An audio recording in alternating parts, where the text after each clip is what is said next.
Bismillah, Assalamualaikum warahmatullahi wabarakatuh. Alhamdulillah, wassalatu wassalamu ala rasulillah amma ba'du. Alhamdulillah, konten Islam yang berbahagia, jumpa lagi di channel ini. Semoga sahabat pada sehat semua. Baik, di video kali ini kita akan mendengarkan lagi dari Ustadz Khalid Basalamah tentang kehidupan dunia hanya sementara, akhirat selama-lamanya. Kematian adalah keadaan yang pasti akan dialami oleh setiap makhluk.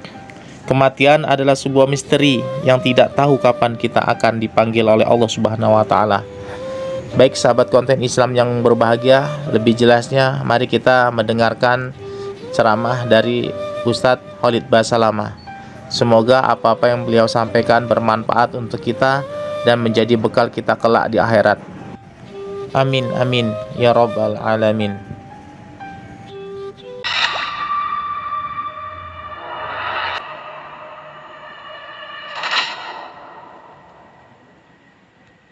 Yang kita semua bisa lihat di depan mata kita, yaitu masalah kematian.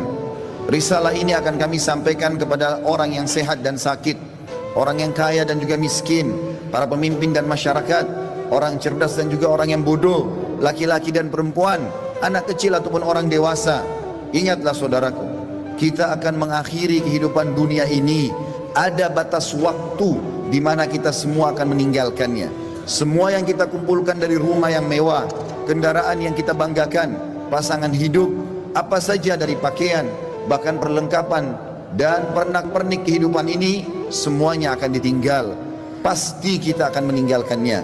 Nabi SAW bersabda dalam sebuah hadis yang sahih, kalau anak Adam meninggal dunia, akan ikut bersamanya ke kuburan tiga, keluarganya, hartanya dan amalnya, serta akan pulang dua, keluarganya akan pulang. Secinta-cintanya seorang istri pada suaminya, pasti dia tidak akan pernah menginap di kuburan itu. Dia akan pulang. Cinta-cintanya seorang suami pada istrinya juga tidak akan tinggal menemani istrinya di kuburan. Orang tua dengan anak, teman dengan temannya, bawahan dengan atasannya, semuanya akan meninggalkan kuburan tersebut. Begitu juga dengan harta. Mobil semewah apapun hanya diparkir di pagar kuburan. Setelah itu akan dibawa pulang menjadi warisan. Yang tinggal bersama kita hanya satu, amal kita, yang selama ini selalu kita lalaikan. Mikrofon masjid dengan keras, panggilan dari Allah, hayya 'alas shalah, hayya 'alal falah, ayo salat, ayo menuju kepada kemenangan, kita lalaikan. Orang miskin yang mengetuk-ngetuk kaca mobil, di sebelah rumah orang miskin tidak makan, mengulurkan tangannya, lalu syaitan membisikkan kuping kita mengatakan orang itu masih muda, masih kuat, lalu kita mengiyakan syaitan sehingga kita tidak mengeluarkan sedekah tersebut. Al-Quran hanya menjadi hiasan, berbangga-bangga dengan kertasnya, dengan sampulnya yang bagus, penerbitnya yang dikenal, atau yang bestseller yang dijual di pasar-pasar. Bukan lagi berfungsi sebagai ayat-ayat Allah, peringatan yang harus dibaca dan jadi prinsip hidup, hanya menjadi sebuah kenangan saja. Begitu juga dengan orang tua yang dilupakan, hanya kena jabatan yang sudah naik, harta yang sudah mulai melimpah, memiliki pasangan yang cantik, anak-anak yang banyak, sehingga orang tua di kampung halaman dilupakan. Telepon pun hanya setahun sekali. Tidak ada lagi kejar pahala dan surga dari kedua orang tua. Padahal seorang salafus saleh pernah menemukan salah satu orang tuanya meninggal, lalu dia menangis terisak-isak. Kemudian murid-muridnya menanyakan, kenapa anda menangis? Kata dia, sungguh satu pintu surga sudah tertutup untukku, maka tertinggal satu lagi. Dan sekian banyak fenomena dalam kehidupan kita yang kita lalaikan, saudaraku seiman. Dengarkan dan renungi baik-baik bagaimana Allah mengingatkan dalam kitabnya tentang masalah hari pulang ini. Yang pertama disebutkan di dalam Al-Quran surah Al-Baqarah ayat 281. Allah berfirman, dan kekal ditilawakan oleh orang-orang beriman sampai hari kiamat. A'udzu billahi minasyaitonir rajim. Wattaqu yawman turja'una fihi ila Allah, thumma tuwaffa kullu nafsin ma kasabat wa hum la yudhlamun. Takutlah kalian, persiapkanlah diri kalian, fikirkanlah baik-baik, masuk semua dalam makna wattaqu. Hati-hatilah kalian dengan hari di mana kalian akan dikembalikan kepada Allah. Kemudian setiap jiwa akan diberikan balasan dan laporan dari amal-amalnya, baik ataupun buruk, dan mereka tidak akan dizalimi sedikit pun.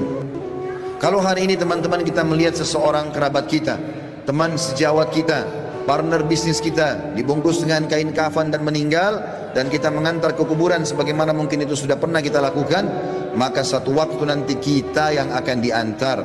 Teman-teman sekalian masih malas sholat, sholatlah teman-teman sebelum anda disolati oleh orang-orang.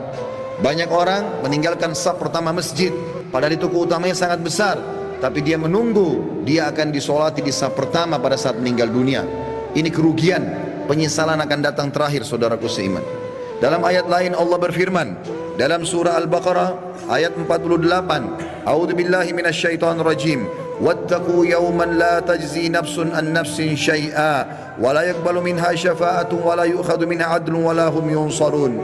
Hati-hatilah kalian, perhatikan baik-baik, renungi baik-baik kata Allah, hari di mana tidak ada lagi jiwa bisa membantu jiwa yang lain, dan tidak akan diterima lagi rekomendasi-rekomendasi, pertolongan-pertolongan, dan juga tidak akan pernah ada yang bisa memenangkan.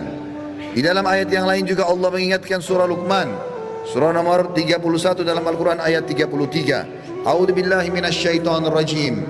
Ya ayyuhan nas, ya ayyuhan nas ittaqu rabbakum wakhshaw yawman la yajzi walidun an waladi wala mauludun huwa jazin an walidihi syai'a inna wa'dallahi haqqo fala taghurrannakumul hayatud dunya wala yaghurrannakum billahil garur.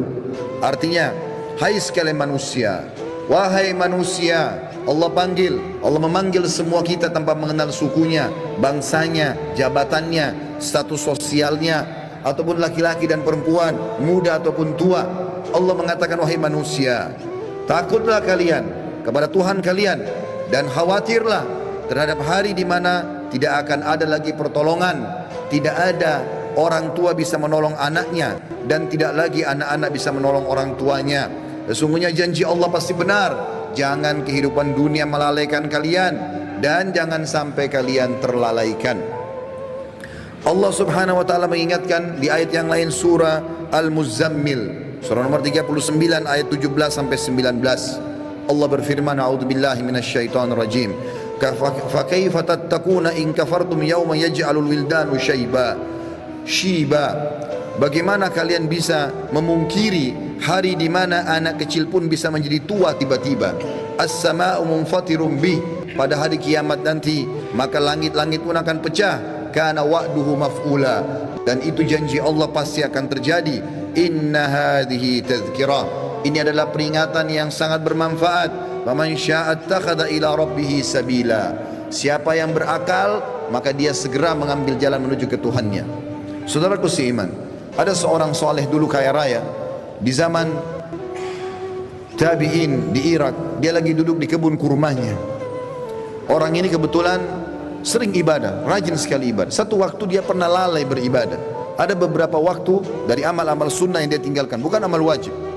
Lalu kemudian di kebun kurmanya dia duduk, dan sering kali dalam beberapa hari di mana dia lalai itu, dia menyuruh pegawainya memetik kurma-kurma yang masih segar, ditaruh di depannya, lalu dia menyuruh semuanya bubar untuk dia nikmati sendiri kurma itu.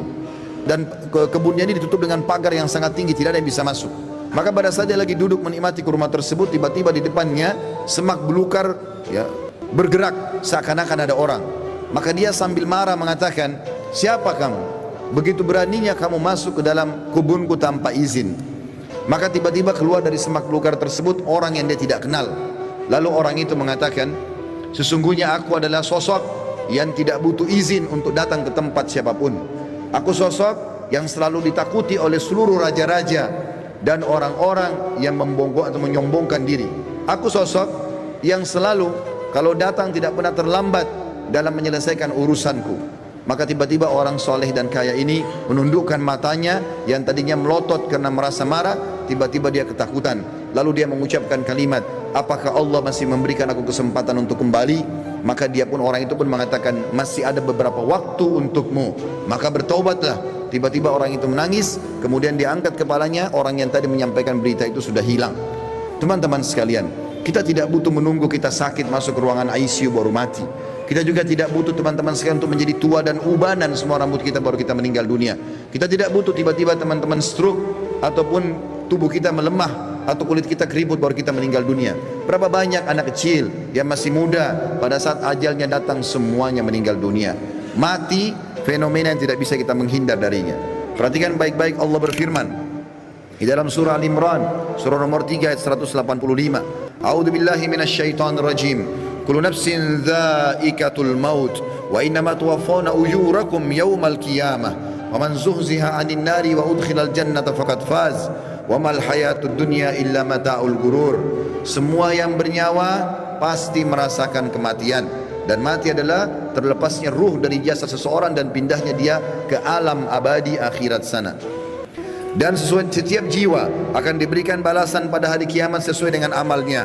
Maka siapa yang bisa diselamatkan pada hari kiamat dari api neraka, kemudian masuk ke dalam surga, sungguh dia telah beruntung. Ketahuilah, kehidupan dunia hanyalah kehidupan yang menipu belaka. Di dalam ayat lain, Allah mengingatkan juga dalam surah Al-Anbiya, wahai para olahragawan yang merasa badannya berotot, kuat, segar, atau orang-orang yang menjaga kesehatannya dengan vitamin yang mahal, tidak akan bermanfaat pada saat ajal datang. Wahai orang-orang yang merasa hartanya banyak, orang yang selalu memerintahkan banyak pegawainya, sadarlah teman-teman sekalian, bahwasanya itu hanya sebentar. Semua ada pertanggungjawabannya. Allah mengingatkan dalam surah Al-Anbiya, surah nomor 21 ayat 35. A'udzu billahi minasyaitonir rajim. Kullu nafsin dha'iqatul maut wa nabluukum bisyarri wal khairi fitnah wa ilaina turja'un. Semua yang bernyawa pasti akan mati, dan kami menguji kalian dengan kebaikan dan keburukan sebagai fitnah. Maka kalian harus tahu, kalian akan dikembalikan kepada kami. Maksudnya, kata ulama tafsir, kebaikan adalah dengan jabatan, dengan harta, dengan kelebihan paras wajah, fisik, pasangan hidup, keturunan yang banyak. Itu cobaan dari Allah subhanahu wa ta'ala. Bersyukur tidak, digunakan dalam ketaatan kepada Allah atau tidak, dia tunggangi enggak itu untuk panen pahala yang besar pada hari kiamat. Begitu juga kami uji kalian dengan keburukan. Keburukan juga datangnya penyakit, gangguan orang, semua melalui itu. Bersabar tidak, sehingga akhirnya mendapatkan pahala yang maksimal pada hari kiamat. Di dalam ayat lain surah Al-Ankabut, surah nomor 29 ayat 57 juga Allah berfirman, A'udzu billahi minasyaitonir rajim. Kullu nafsin dha'iqatul maut, thumma ilaina turja'un. Semua yang bernyawa pasti akan mati. Sekuat apapun dia, sehebat apapun dia sembunyikan dirinya dalam sebuah bangunan yang besar, pasti dia akan mati dan akan dikembalikan kepada kami. Di dalam ayat lain Allah lebih jelas lagi menekankan masalah itu dalam surah An-Nisa. A'udzu billahi minasyaitonir rajim. Ainama takunu yudrikumul mautu walau kuntum fi burujim musyayyadah. Dimanapun kalian sembunyi, pasti mati akan datang kepada kalian, walaupun kalian sembunyi di dalam bangunan yang sangat kokoh. Dan terakhir ayatnya adalah Allah SWT mengingatkan dalam surah Jum'ah, ayat yang sudah sangat masyhur, surah nomor 62 ayat 8. A'udzu billahi minasyaitonir rajim. Qul innal mauta alladzi tafirruna minhu fa innahu mulaqikum. Tsumma turadduna ila alimil ghaibi wasyahadati fayunabbiukum bima kuntum ta'malun. Katakan hai Muhammad, sampaikan kepada semua manusia, terutama umatmu, mati yang selama ini kalian tidak mau kenang, tidak mau ingat, tidak mau punya persiapan, pasti akan mendatangi kalian. Kemudian kalian akan dikembalikan kepada zat yang maha mengetahui yang gaib dan juga yang nyata, dan akan memberitahukan kepada kalian apa yang telah kalian amalkan. Saudaraku seiman, ingat, ruangan ICU di rumah sakit hanya 2 atau 3, dan orang yang sedang berobat di rumah sakit lebih sedikit jumlahnya daripada orang yang berjalan di sebelah rumah sakit. Di pinggir jalan lebih banyak, artinya lebih banyak orang meninggal yang tidak sakit. Hati-hati. Berapa banyak orang yang muda, masih anak-anak sudah dipikul di geranda jenazah.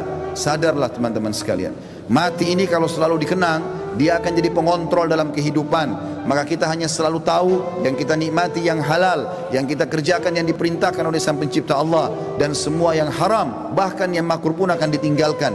Mati adalah pengawas yang sangat baik. Makanya kata Nabi SAW dalam sebuah hadis, kafa bil mauti dzakira. Cukuplah mati itu akan menjadi peringatan bagi orang-orang. Ini bukan bermaksud menakut-nakuti, tetapi kita harus sadar sebagai seorang muslim, salah satu rukun iman kita iman kepada hari kiamat, rukun iman yang kelima, dan rentetannya adalah mengetahui kematian akan datang, mengetahui adanya alam barzah, dan juga kita tahu akan ada pembangkitan hari kiamat dan ditimbang amal baik dan amal buruk, serta juga akan ada surga dan neraka. Ini penentuan terbaiknya adalah pada saat sekarang kita masih hidup. Jangan terus-menerus lalai. cukuplah yang telah berlalu. Kata para ulama, kalau yang berlalu adalah kebaikan, bersyukurlah dari amal soleh. Kalau perbuatan buruk, maka bertaubatlah. Kalau seandainya kamu masih hidup hari ini, perbaikilah amalmu hari ini, dan hari esok kau hanya bisa membuat program. Oleh karena itu teman-teman sekalian, hati-hatilah dengan masalah-masalah seperti ini. Sebaiknya setiap muslim harus sadar, memperbanyak mendalamkan ilmu agama dan beramal soleh, serta bertobat dari dosa-dosanya. Jazakallah khairan kepada Ustadz Khalid Basalamah yang telah menyampaikan ceramahnya kepada kita semua. Semoga apa yang beliau sampaikan bermanfaat kepada kita yang mendengarkannya, dan semoga kita semua dipanggil Allah dalam keadaan husnul khotimah. Amin ya rabbal alamin.